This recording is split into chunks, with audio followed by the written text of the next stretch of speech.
Hello everyone, welcome to our YouTube channel and welcome to another Technofunda analysis video. आज हम दो Tata group के stock के बारे में डिस्कस करने वाले हैं। जैसे कि एक आप स्क्रीन पर देख रहे हैं ट्रेंड करके एक स्टॉक है, टाटा ग्रुप की कंपनी है, एंड एक दूसरा स्टॉक है। दोनों के बारे में हम डिस्कस करेंगे एंड दोनों के मैंने ऑलरेडी चार्ट पोस्ट किए हुए हैं ट्विटर पे। अगर आप मुझे ट्विटर पे फॉलो कर रहे हैं तो बिल्कुल आपने वो चार्ट देखे होंगे। एंड दोनों स्टॉक में लगभग सेम टाइप रेट के कंसोलिडेशन का ब्रेकआउट दिया है। ये जो ट्रेंड है इसने भी लगभग अक्टूबर से अभी मार्च चालू है, मार्च में ब्रेकआउट दिया है। एंड वो जो दूसरा स्टॉक है, दूसरा स्टॉक का भी नाम मैं बताऊंगा, उसने भी अक्टूबर से ही कंसोलिडेशन किया था, सेम डे ब्रेकआउट दिया है। उसमें थोड़ा सा ब्रेकआउट मुझे परफेक्ट नहीं लग रहा है, इसमें मुझे ब्रेकआउट अच्छा लगा है, तो इसका डिटेल में एनालिसिस करेंगे एंड वो भी स्टॉक देख लेते हैं।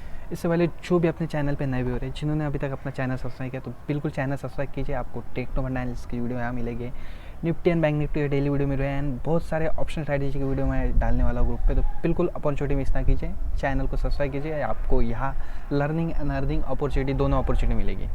ये रहा मेरा वो चार्ट, मैंने ट्रेंड का चार्ट पोस्ट किया था। लगभग 1250 के आसपास स्टॉक चालू था एंड मैंने 1185 का स्टॉप लॉस दिया था एंड टारगेट एक्सपेक्टेड मैंने 1490 का ही दिया था। टारगेट इससे भी बड़ा टारगेट आ सकता है क्या? तो बिल्कुल आ सकता है, इससे भी ऊपर स्टॉक जा सकता है, क्योंकि स्टॉक ने एक बहुत बड़ा ब्रेकआउट दिया था। एक मैंने एक छोटा सा टारगेट बोला था, हम अभी थोड़ा स्टॉप लॉस डीप भी रख सकते हैं इससे एंड टारगेट भी बड़ा रख सकते हैं, क्योंकि स्टॉक ने एकदम अच्छे खासे पैटर्न का ब्रेकआउट दिया है। एक बहुत ही बड़ा ब्रेकआउट है, आप देख सकते हैं कितना बड़ा वॉल्यूम है इसमें। एक मैसिव वॉल्यूम के साथ मैसिव ब्रेकआउट आया है। अगर इस स्टॉक को मैं देखूँ तो स्टॉक देखिए, अक्टूबर से मार्च 5 महीने का कंसोलिडेशन तो हुआ। सबसे पहले स्टॉक चल किस पैटर्न में रहा है वो देख लेते हैं। ये देखिए, स्टॉक एक रैली कर रहा था, कंसोलिडेशन कर रहा है, एक रैली आ रही है बड़ी, उसके बाद एक कंसोलिडेशन हो रहा है।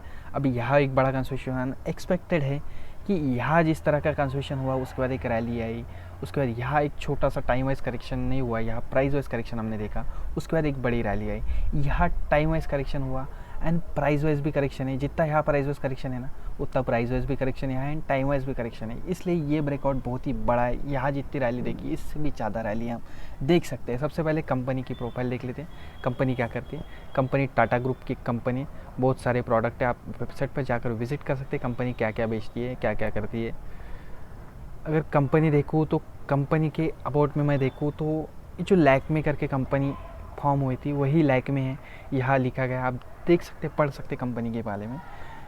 हम मनी कंट्रोल पे देखते हैं, शेयर होल्डिंग पैटर्न देखिए, 37% क्वार्टर कांस्टेंट होल्डिंग है। ऑब्वियसली टाटा ग्रुप की कंपनी है तो कांस्टेंट होल्डिंग रहेगी। ये देखिए, टाटा सन्स के पास मेजोरिटी होल्डिंग है, टाइटन वगैरह सब बहुत सारे लोगों के पास इसकी, बहुत सारी कंपनीज के पास इसकी होल्डिंग है। हम एफ का देख लेते हैं। एफ ने देखिए थोड़ी सी होल्डिंग घटाई है दिसंबर के क्वार्टर में। दिसंबर के क्वार्टर में जब स्टॉक कंसोलिडेशन में चल रहा था, तब हो सकता है एफ ने वहाँ डिस्ट्रीब्यूशन किया हो, उस वजह से एफ ने थोड़ी सी होल्डिंग घटाई है।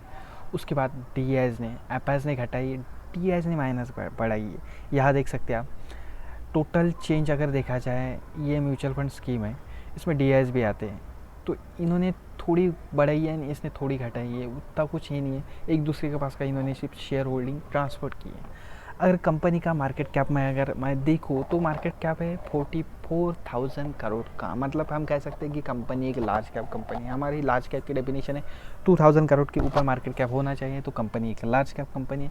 ये देखिए, इसको किसके साथ कंपेयर किया जा सकता है, ये कंपेरिजन भी यहाँ आ चुका है। एंड अगर देखिए तो कंपनी ने नेट प्रॉफिट नहीं पोस्ट किया है, नेट लॉस पोस्ट किया है, बट ये ईयर ऑन ईयर है। 2020 से लेकर 2021 वाला क्वार्टर है, अभी जो चालू है 2021 से 2022 वाला क्वार्टर, इसका रिजल्ट आएगा ईयर ऑन ईयर, तब यहाँ डेटा चेंज हो जाएगा। ये ईयर ऑन ईयर की देखते हैं हम, डेप टू इक्विटी रेशियो वगैरह देखें तो डे प्लस कंपनी है।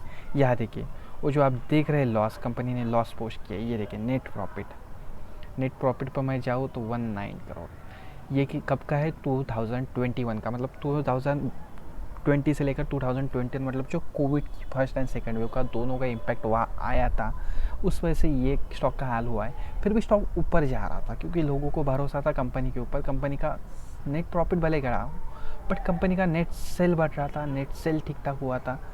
एंड अगर अर्निंग पर शेयर देखें तो अर्निंग्स पर शेयर ऑब्वियसली नेगेटिव में, एंड डेप्ट इक्विटी रेशियो का कोई चक्कर नहीं।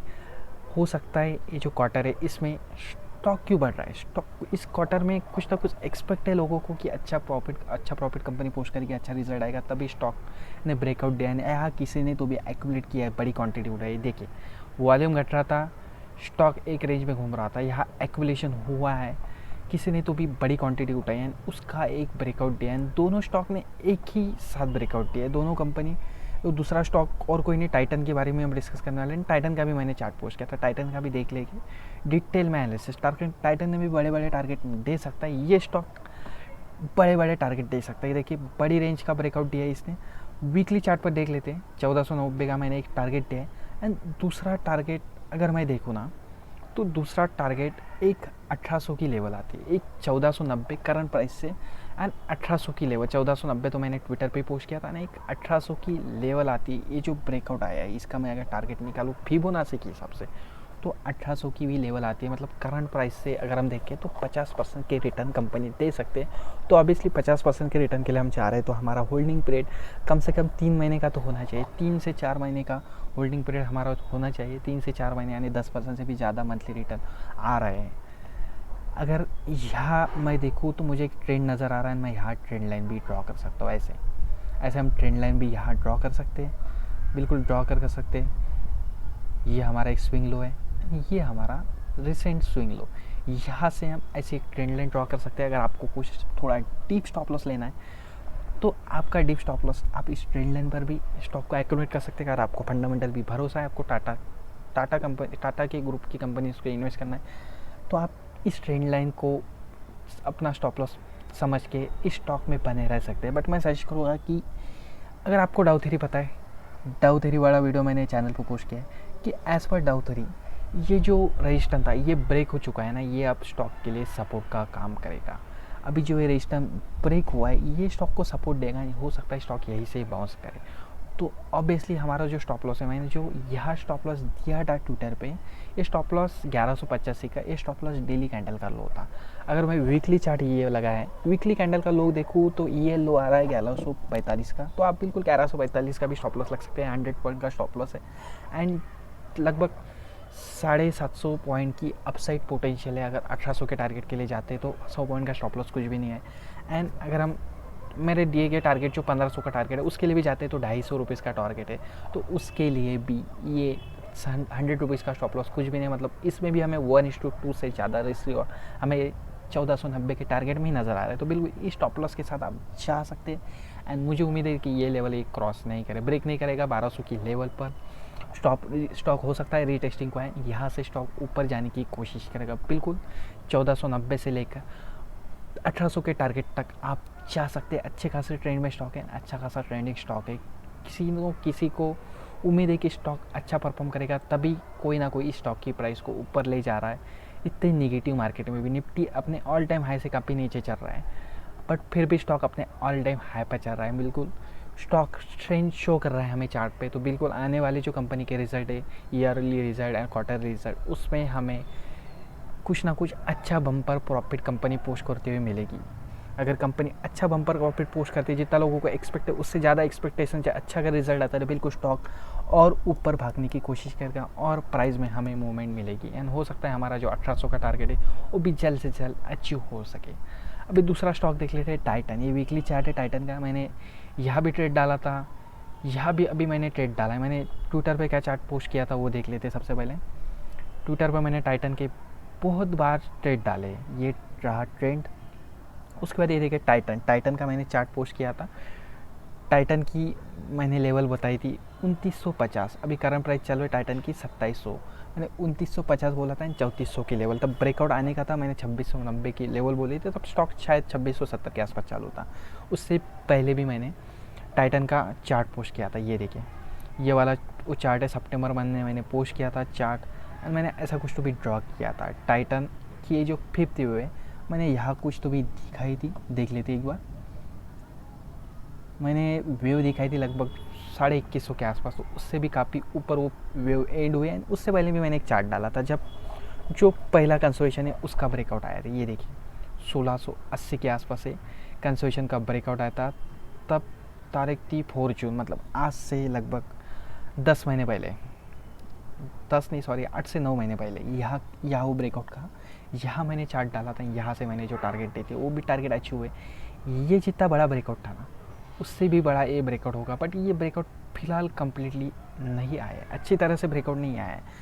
ये ब्रेकआउट कम्प्लीटली आया था, यहाँ से देखो हमने कितनी बड़ी रैली देखी। ये जो बड़ी रैली देखी ना, इतनी बड़ी रैली आप एक्सपेक्ट कर सकते हैं, या इससे भी बड़ी रैली आ सकती है एक तो, या मिनिमम अगर हम देखें तो मिनिमम ये जो रैली है ना, ये रैली स्टॉक यहाँ देना चाहिए। वो जो मिनिमम रैली मैंने कंसिडर की थी वो मिनिमम रैली के हिसाब से जो मैंने यहाँ टारगेट दिया है 3400 का, जो यहाँ मैंने टारगेट दिया था, इसके भी ऊपर अभी जो मैंने जो ट्वीट किया था ये वाला जो 3400 प्लस मैंने टारगेट दिया, ये टारगेट मिनिमम टारगेट है।